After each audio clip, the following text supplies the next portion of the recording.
kunwari magiging member ng Running Man Philippines si Gil. Wow! Pero, Yes, sana. Please, please. Baby. pero, kailangan magtanggal ng isang lalaki. Nalunok niya yung donut. Sino ba mga lalaki doon? Ruro.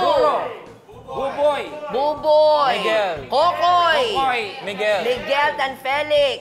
Miguel. Daes. Yan. Betong.